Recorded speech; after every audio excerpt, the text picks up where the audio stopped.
शाम का समय था। पक्षी अपने अपने घोंसले की ओर लौट रहे थे, पर वह बढ़ा जा रहा था बिना किसी थकान और पछतावे के। उसे अपनी मंजिल तक पहुंचना ही था।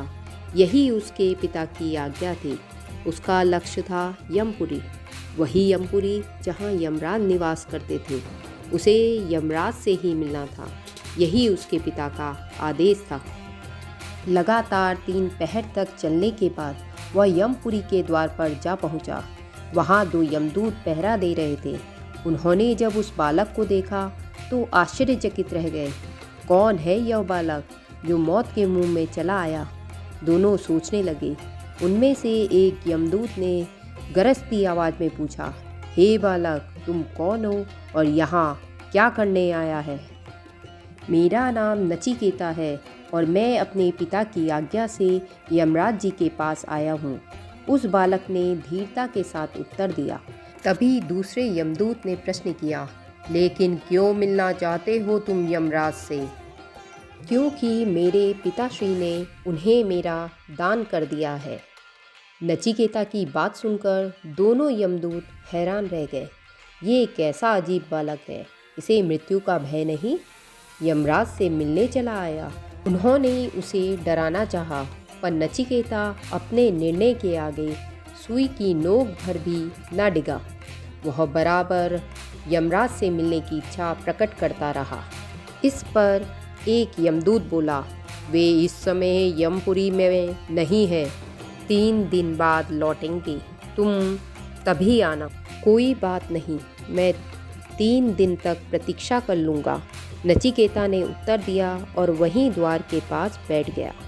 सहसा उसकी आंखों के आगे बीती हुई एक एक घटना चित्र की भांति घूमने लगी।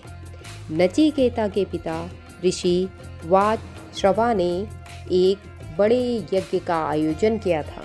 विद्वानों, ऋषि मुनियों और ब्राह्मणों को उसने यज्ञ में आमंत्रित किया। ब्राह्मणों को आशा थी कि यज्ञ की समाप्ति के बाद ऋषि की ओर से उन्हें अच्छी दक्षिणा मिलेगी। लेकिन जब यज्ञ समाप्त हुआ तो ऋषि ने दक्षिणा देनी शुरू की तो सभी आश्चर्यचकित रह गए। दक्षिणा में वह उन गायों को दे रहे थे जो कि बूढ़ी हो चुकी थी और दूध भी नहीं देती थी। यज्ञ के प्रारंभ होने से पूर्व ऋषि ने घोषणा की थी कि वह यज्ञ में अपनी समस्त संपत्ति दान कर देगा। इसी कारण यज्ञ में कुछ ज़्यादा ही लोग उपस्थित हुए थे, पर जब उन्होंने दान का स्तर देखा तो मन ही मन नाराज होकर रह गए। क्रोध तो उन्हें बहुत आया, पर कोई कुछ ना बोला। ऋषि के पुत्र नचिकेता ने यह सब देखा।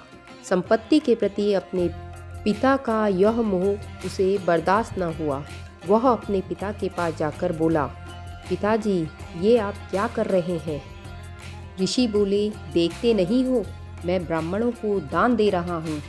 नचिकेता ने विनम्रता से कहा, लेकिन ये गाय तो बूढ़ी हैं, जबकि आपको अच्छी गाय दान देनी चाहिए।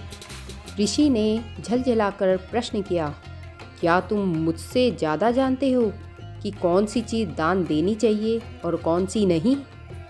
नचिकेता ने कहा, हाँ पिताजी, दान में वह वस्तु ही देनी चाहिए जो व्यक्ति को सबसे ज़्यादा प्रिय हो, और सबसे ज़्यादा तो आपको मैं प्रिय हूँ, तो आप मुझे दान दे दीजिए। नचिकेता की इस बात का ऋषि के पास कोई उत्तर नहीं था, पर नचिकेता ने हट पकड़ ली।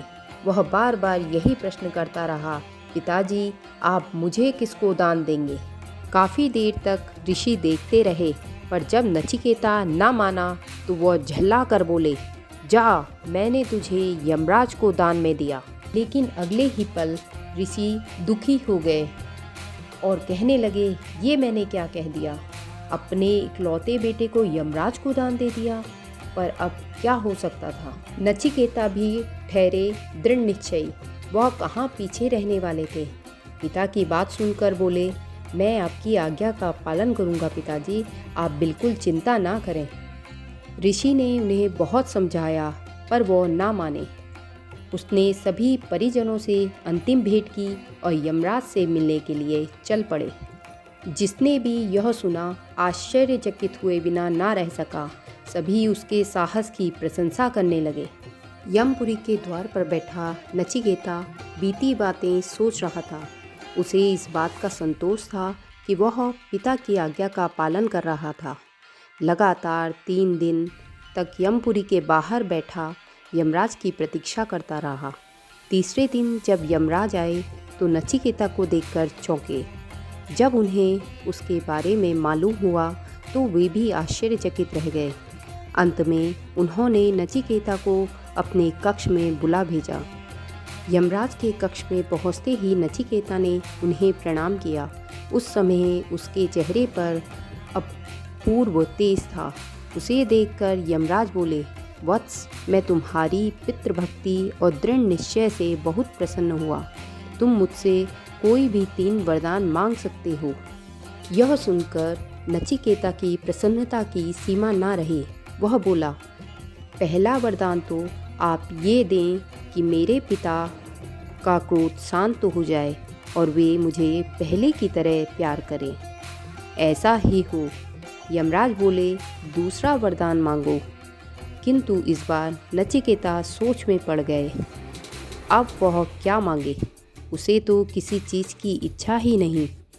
अचानक उसे ध्यान आया कि मेरे पिता ने यज्ञ स्वर्ग की प्राप्ति के लिए किया था। क्यों ना मैं ही उसे मांगूं? यह सोचकर वह बोला, मुझे स्वर्ग की प्राप्ति किस प्रकार हो सकती है? यमराज चक्कर में पड़ गए, पर वचन दे चुके थे, इसलिए उन्होंने वह भी बता दिया और तीसरा वे अंतिम वरदान मांगने के लिए कहा।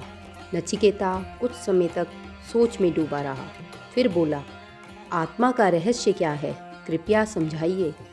नचिकेता के मुख से इस प्रश्न की आशा यमराज को बिल्कुल न थी। उन्होंने उसे और कोई वरदान मांगने को कहा और बोले, यह विषय इतना गूढ़ है कि हर कोई इसे नहीं समझ सकता। पर नचिकेता अपनी बात पर अड़ा रहा और निर्णायक स्वर में बोला, अगर आपको कुछ देना ही है तो मेरे इस प्रश्न का उत्तर दें, अन्यथा रहने दें, क्योंकि मुझे अन्य कोई भी वस्तु नहीं चाहिए।